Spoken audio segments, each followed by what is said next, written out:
소중한 시간을 진정한 배움으로 채워드리겠습니다. 우리들의 지식살롱. 안녕하세요. 새롭게 인사를 드리게 된 MC 양세원입니다. 자, 오늘은 식탁 위의 세계사라는 주제로 이야기 나눠볼 텐데요. 함께 이야기 나눌 두 분 모셔보겠습니다. 임승휘 교수님, 심순철 교수님이십니다. 안녕하세요. 안녕하세요. 안녕하세요.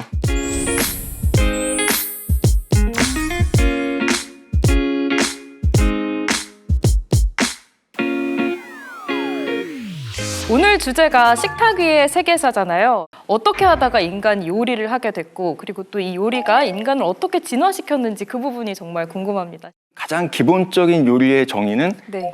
날것의 상태의 식재료를 불을 이용해서 익혀서 네. 그걸 가지고 이제 음식을 만드는 거잖아요. 여러 학자들에 의하면 최초로 불을 사용한 인류는 호모 에렉투스라고 합니다. 네. 190만 년 전쯤 이 아프리카, 남부 아프리카에 이제 처음으로 나타났고, 이 중동 지역을 거쳐서 유럽 쪽으로도 또 이동을 하고, 아시아 쪽, 베이징 원인이라고 불리는 네. 사람들도 이제 이 호모 에렉투스에 속하는데요. 근데 여기에 이제 핵심이 있습니다. 어떻게 이들이 이렇게 멀리까지 활동 반경을 넓혔고, 네. 또 굉장히 오랜 기간 동안 이 지구상에 종속을 했어요. 존종을 했어요. 어떻게 이게 가능했을까에 대해서 이제 연구를 해보니, 불을 이용해서 아마도 음식을 조리해 먹었을 때 오는 여러 가지 장점들로 인해서 이들이 이런 삶을 누리지 않았을까라고 이제 추정을 합니다. 날것을 익혀 먹었을 때 어떤 장점이 있는지 조리학적으로 이제 살펴보면, 네. 일단 그냥 생식을 했을 때랑 익혀 먹었을 때 소화 흡수율이 훨씬 더 올라가고요. 작은 양을 먹더라도 에너지를 더 많이 흡수할 수 있고, 네. 또 무엇보다도 안전하게 먹을 수 있죠. 이렇게 됨으로써 이제 인류가 생존과 번식에 있어서 익혀 먹는 것이 훨씬 더 유리했겠죠. 아마도 이것 때문에 인류가 오늘날의 인류, 사피엔스로 이제 진화하는 데 있어서 큰 역할을 요리가 한 것이 아닌가, 이렇게 생각을 합니다. 그럼 지금 저희 회 먹는 거는 불을 이용하지 않는데 요리에 안 치는 건가요? 아니죠. 요리 치는 거죠? 네, 요리로 치죠. 다만 이제 이것을 요리를 무조건 다 불로 그러니까 불을 이용해서 날것을 익혀 먹는 것만 요리라고 할 수는 없고요. 그러니까 오늘날에 와서는 이제 미식의 어떤 즐거움을 추구하는 모든 것들이 다 요리에 속한다고 볼 수 있을 것 같아요. 알겠습니다. 그리고 또 서양사에서는 빠질 수 없는 음식이 바로 빵이잖아요. 이 빵이 처음에 어떻게 만들어졌는지 설명을 한번 부탁드립니다. 일단 빵을 만들려면 뭐가 필요할까요? 밀가루. 네, 곡식이 네. 필요하겠죠. 그래서 그럼 곡식을 언제부터 우리가 재배를 하기 시작했을까를 먼저 좀 알아봐야 될 것 같은데, 원래는 이제 야생 곡식을 그냥 뜯어서 네. 채취해서 먹었겠죠. 그러다가 한 1만 년 전쯤 이제 빙하기가 끝나고 간빙기가 시작되면서 지구의 온도가 좀 올라갑니다. 곡식들이 잘 자랄 수 있는 그런 기후 환경이 조성이 돼요.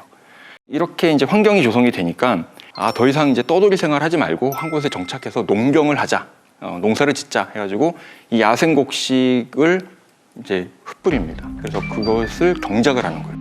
처음에는 아마 보리 아니면 밀 뭐 이런 것들이었을 거예요. 근데 보리랑 밀 나다를 까보면 겉에 이제 거친 왕겨가 붙어 있잖아요. 그럼 이걸 떼어내야지 이제 먹을 수가 있는 건데, 그럼 이거를 어떻게 떼어낼 것인가? 비벼도 보고 별짓 다 했는데 힘든 거예요. 그래서 이제 고민을 하다가 방법을 찾아내는데, 그게 이제 뜨거운 돌 위에다가 놓고 살짝 구우면 쉽게 이제 떨어져 나갔던 거죠. 그럼에도 불구하고 여전히 그 나달 하나하나에는 약간의 그런 껍질이 남아 있었어요. 그래서 이 껍질마저도 다 벗겨내기 위해서 돌과 돌 사이에 놓고 막 비볐습니다. 맷돌이네요. 네, 일종의 맷돌이었던 거죠. 그 과정에서 이제 자연스럽게 곡식이 곡물 가루가 된 거죠. 그래서 이 가루를 그냥 먹으면 텁텁하잖아요. 우리 밀가루 퍽 퍼가지고 한 입 털어 넣으면 기침 나고 난리 나잖아요. 그래서 어떻게 먹는 게 제일 좋았을까요? 처음엔 죽 아니었을까요? 맞습니다. 물을 넣어서 개가지고 약간 그 반죽 같은 형태로 만들어서 먹었을 거예요. 그렇게 먹다가 어느 날 우연치 않게 뜨겁게 달궈진 돌 위에 이 반죽이 떨어진 거예요. 그리고 거기서 자연스럽게 구워진 거죠. 예, 그게 바로 빵이라고 보시면 될 것 같아요. 근데 재밌는 건 이 곡식을 이렇게 가는 과정에서 곡식 안에 들어있는 이제 글루텐 성분이 다 날아가거든요. 그래서 글루텐이 없어져 버리면 이 부푼 빵을 만들 수가 없어요. 네. 아무리 그 안에 효모가 들어가서 발효를 한다고 해도 이 글루텐이 있어야지 이산화탄소를 가두어 줄 수 있는데 이게 글루텐이 형성이 안 되니까 그 당시에는 빵이 부품 빵이 없었던 거죠. 그래서 모두 다 플랫브레드. 요즘 먹는 뭐 난이라든지 삐따가라든지 뭐 이런 빵들이 이제 그 당시 원래 원형이라고 보시면 될 것 같아요. 빵의 원형. 그러면 글루텐은 언제부터 이렇게? 그 다음에 이제 네. 아마도 그 돌연변이 종이 생긴 것 같아요. 그래서 좀 더 쉽게 벗겨지는 연질밀 종이 이제 생기면서 그때는 굳이 막 열심히 갈 필요가 없으니까 불에 구울 필요도 없고 그 과정에서 이제 글루텐이 보존이 된 거죠. 최초의 부품빵은 이집트에서 처음 나왔다고 해요. 근데 이집트에서도 마찬가지로 그런 과정을 거친 것 같아요. 근데 이집트가 유명한 게 맥주가 유명하잖아요. 그래서 아마도 이 빵굼터 옆에 맥주 양조장이 있었고 그 맥주에 들어있던 효모가 여기에 들어가서 우연찮게 빵이 부풀어 올랐고 그렇게 해서 이제 발효빵이 발견된 것이 아니냐.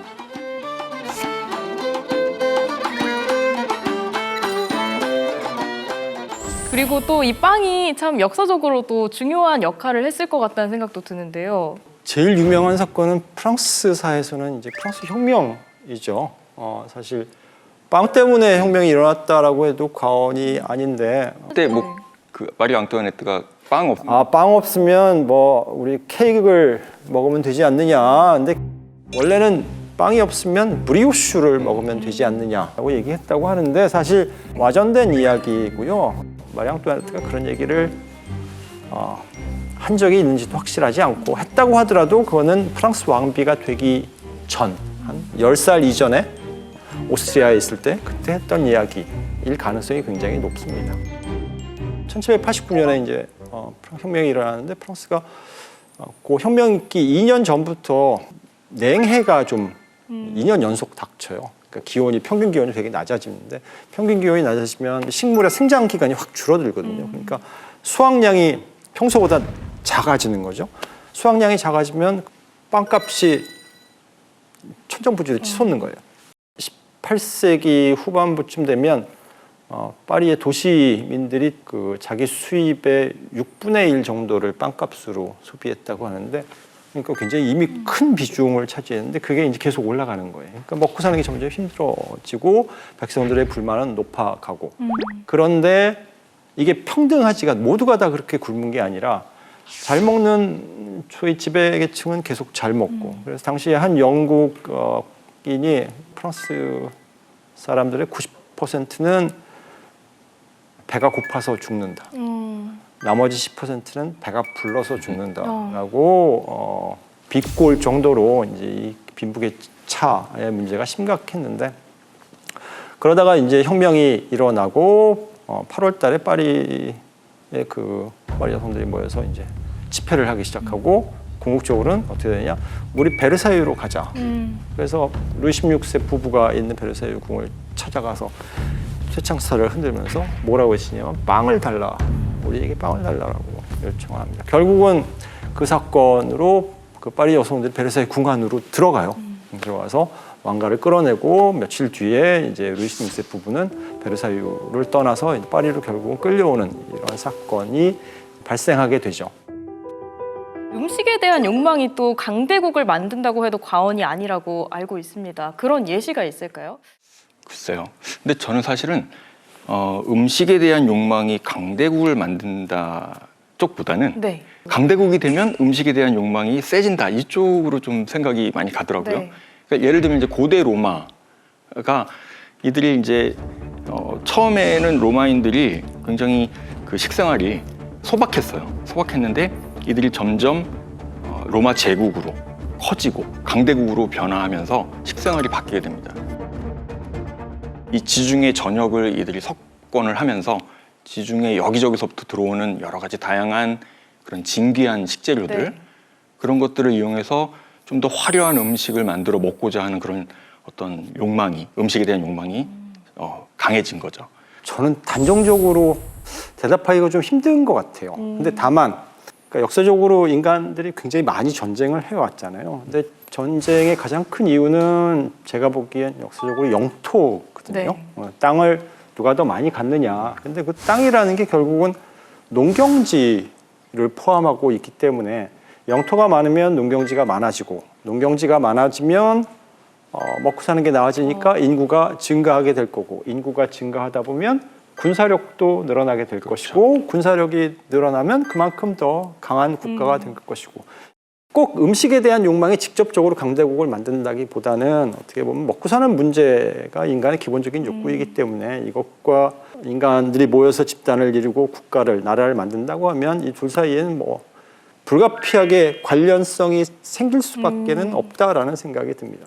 제가 알기로는 이 프랑스가 요즘에는 좀 미식 국가로 알려져 있긴 한데 예전에는 미식 흑수저 국가였다고 알고 있습니다. 어떻게 하다가 이렇게 프랑스가 미식 국가로 발전할 수 있게 된 걸까요? 프랑스가 이제 우리가 본격적으로 발전하기 시작한 건 소위 절대주의 시대인데 이제 국왕의 권력이 강해지고 국가의 모든 권력을 국왕한테 이제 집중시키게 되면서 발달한 게 이제 궁정 문화.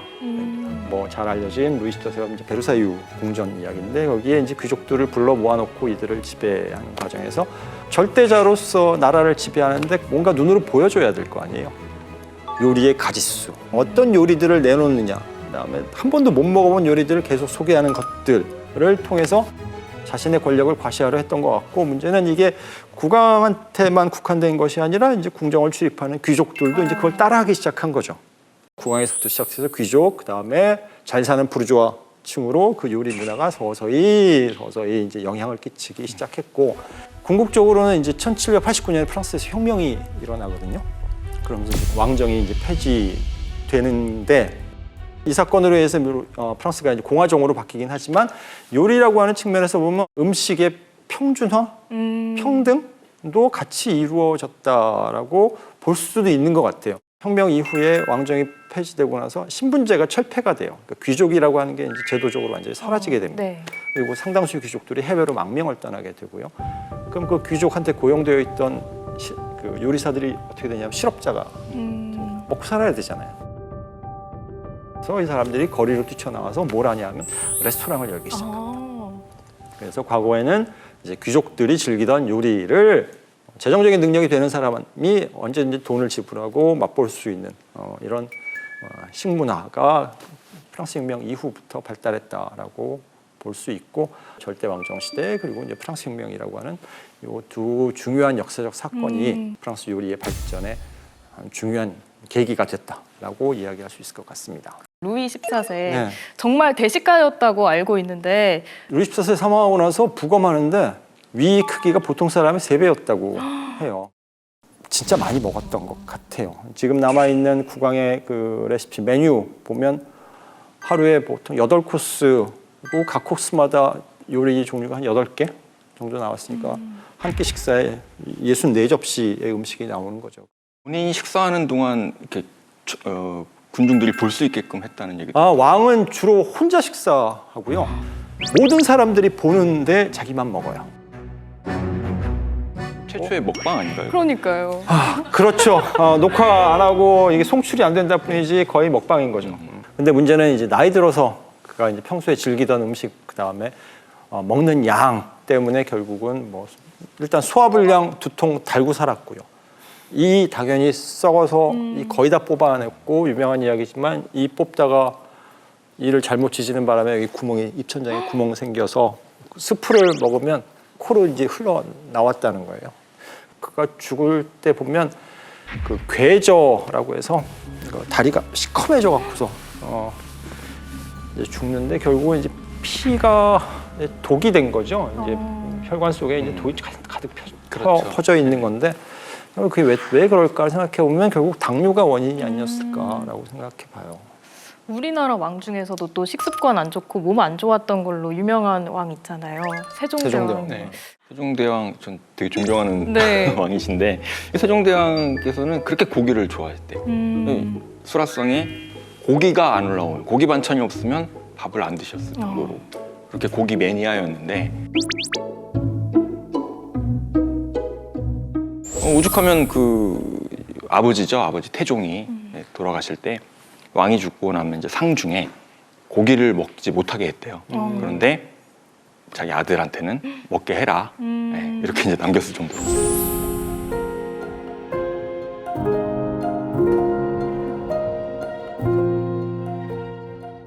이분이 또 엄청 또 책을 많이 읽으시고 또 연구도 많이 하는 왕이셨잖아요. 그러니까 뭔가 많이 먹으면서 움직이지는 않는다. 그럼 결국은 아까 말씀하셨던 당뇨병이 분명히 왔을 것이다. 그래서 그 기록에 의하면 소갈증이라고 이제 표현을 하는데 그게 이제 오늘날의 당뇨병에 해당한다고 하더라고요. 그래서 이 당뇨병에 걸리면서 그 합병증 증상으로 이제 신경통도 오고 뭐 피부에 문제가 생겨가지고 계속 이제 요양하러 이제 피부 그 온천 다니시고 막 이랬잖아요. 그리고 눈에도 이제 문제가 생겨가지고 말년에는 거의 시력을 잃었다고 하더라고요. 저도 고기를 참 좋아하고 많이 먹는데 좀 식습관을 주의하면서 먹어야겠다 이런 생각이 들었는데요. 아까도 말씀드렸지만 네. 적당히만 드시면 제일 좋은 것 같아요. 적당히. 그 적당히가 제일 힘든 거 맞습니다. 세계를 바꾼 음식 하면 향신료를 빼놓을 수 없잖아요. 이 후추 때문에 항노까지 생겼다고 하는데 후추가 그 당시에 왜 그렇게 귀했던 걸까요? 예를 들어서 유럽 같은 경우에는 원래 후추라고 하는 게 없었거든요. 후추가 자라질 않아요. 네. 유일하게 양념을 할 수 있는 게 소금밖에는 없는 거예요, 유럽에는. 근데 후추를 중세 초기부터 이제 이슬람인들을 통해서 접하기 시작하면서 이 향신료의 매력에 이제 유럽인들이 푹 빠져버립니다. 처음에 후추를 저희처럼 뭐 고기 구운 다음에 고기에 뿌려 먹고 이런 차원이 아니라 초기에는 후추가 너무 신기해서 그냥 통으로 씹어 먹었거든요. 그 다음에 소개된 게 뭐 육두구와 같은 향신료들이 소개가 되고 사람들이 이걸 점점 찾다 보니까 결국은 어떻게 되느냐? 16세기, 15세기부터 유럽인들이 바다로 뛰쳐나가기 시작해요. 우리가 직접 향신료가 생산되는 곳까지 항해할 수 있는 길을 찾겠다라고 뛰쳐나가기 시작했고 그게 이제 잘 알려진 대항해 시대인데 이 대항해 시대를 통해서 이제 서유럽의 일부 국가들 몇몇 나라들이 강대국으로 성장했거든요. 그런 점에서 보면 이 시기 즉 음식에 대한 욕망 또 그것도 진귀한 음식이죠. 진귀한 음식에 대한 욕망이 역사의 큰 흐름을 바꿨다라고는 이야기할 수 있을 것 같습니다. 전쟁을 겪으면서 또 나온 음식들이 있을 것 같아요. 어떤 게 있을까요? 대표적으로 부대찌개 아닌가요? 부대찌개.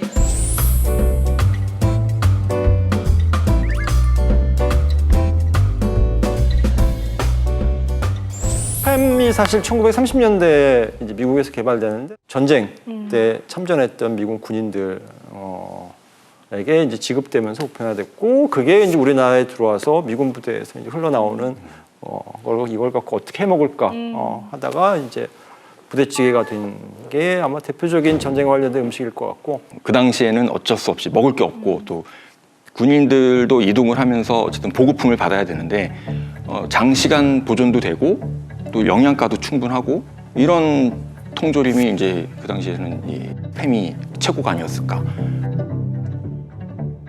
그리고 사실 전쟁이 끝난 뒤에도 이 국가를 재건하는 데 있어서 여러 가지 이제 식량 부족 문제가 있었잖아요. 근데 그때 이제 미국에서 우리나라를 비롯해서 뭐 일본, 필리핀 그리고 유럽 쪽에도 이제 이 팸을 계속 제공을 해줬다고 해요. 근데 제가 알기로는 그 영국의 어떤 방송에서 하도 그러니까 깔려 있는 게 다 팸이다 보니까 너무 지겨운 거예요, 팸이.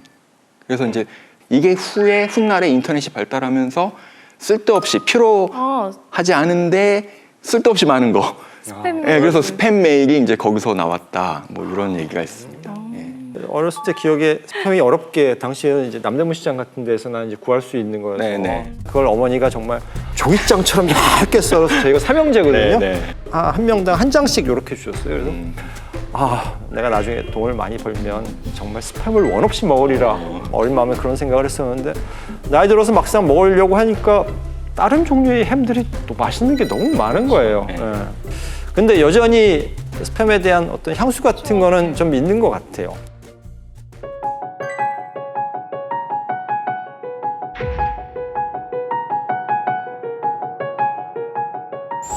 진짜 전쟁하고 뗄래야 뗄 수 없는 어떻게 보면 전쟁을 통해서 만들어진 음식 중에 하나가 저희 비스켓.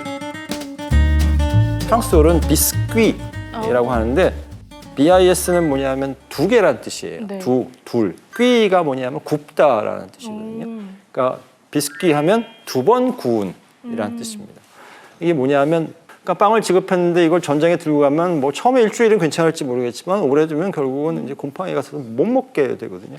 이걸 어떻게 장기간 보존할까를 고민하다가 이제 개발한 방법이 아예 수분을 없애버리는 방법입니다. 한번 구운 빵을 또 구워서 수분을 완전히 날려버리면 건빵이죠, 건빵. 그렇죠. 그래서 나온 게 건빵이고 우리나라에서도 이제 그대로 들어와서 우리가 알고 있는 건빵. 그래서 왜 건빵 한꺼번에 그 물 없이는 5개 이상 못 먹는다고 얘기를 하잖아요. 그게 뭐냐면 얘는 진짜 안에 수분이 하나도 없어요. 그리고 수분이 없기 때문에 상하지도 않아요. 좋은 음식인지 나쁜 음식인지 모르겠지만 어쨌든 보존에 있어서는 최고가 이 건빵인 것 같습니다. 어렸을 때 잘 모를 때는 왜 그렇게 군인들은 건빵을 많이 먹을까? 이렇게 단순하게 생각했는데 군인들 건빵 안 좋아해요.